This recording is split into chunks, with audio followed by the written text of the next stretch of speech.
People have been playing with small balls of stone, clay, or marble since ancient Egyptian and Roman times.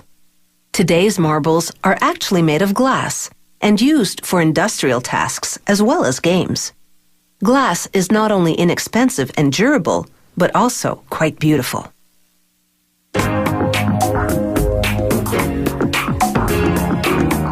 To make marbles, this company melts recycled glass with marbles made earlier but rejected for being the wrong size. All this goes into a kiln heated to 1,204 degrees Celsius. After 16 hours, they open a door at the bottom of the kiln and the molten glass flows out. A shearing device cuts the stream every half a second, forming segments called slugs that become marbles.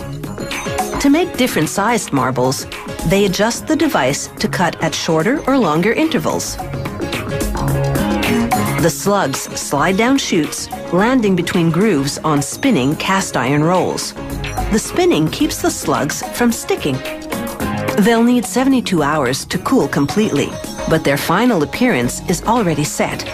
That was determined back in the kiln when the airflow drove the heat to melt the glass and mix the colors. These channels separate the good from the bad. Openings along the way weed out the marbles that are too big or too small and collect the ones that are just right.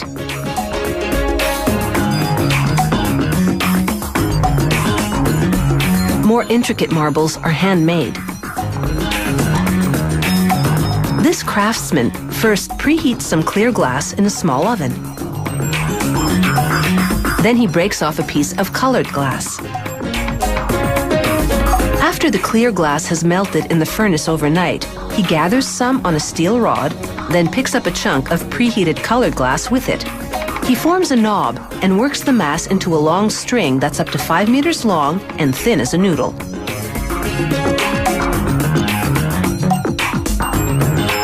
He'll use them in various colors to decorate the clear glass cores of the marbles. He gathers a clump of melted clear glass on the rod and shapes it with wet newspaper, which won't stick to hot glass. After shaping the end, he rolls the clump on several preheated colored glass strings. Then it's back in the furnace. He repeats these steps up to 3 times and rolls the clump on a metal table to even out the surface between each trip to the furnace. Then he adds a layer of clear glass on top.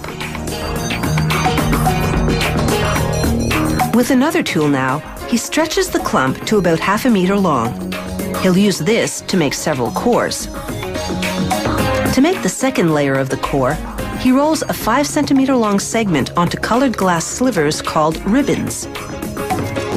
After rolling them in the furnace to melt them, he flattens the ribbons with pliers and snips off the excess at the ends.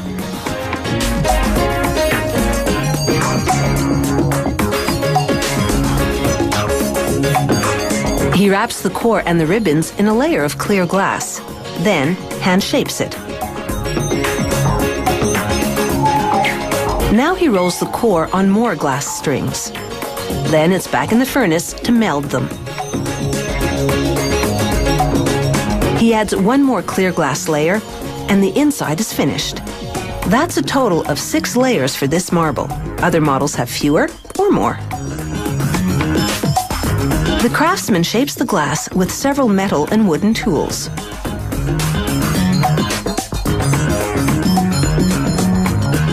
He measures the diameter with metal calipers and gradually sculpts a sphere. He'll make up to 5 marbles from this segment, ranging up to the size of a golf ball. After scoring the glass with a knife, he places it in the open end of a pipe to hold it. Then he gently taps the rod, which breaks the glass and releases the sphere. He melts away the bump left at the spot where the glass broke. Next, the marble goes into an oven at 530 degrees Celsius. The oven slowly cools overnight to strengthen the glass.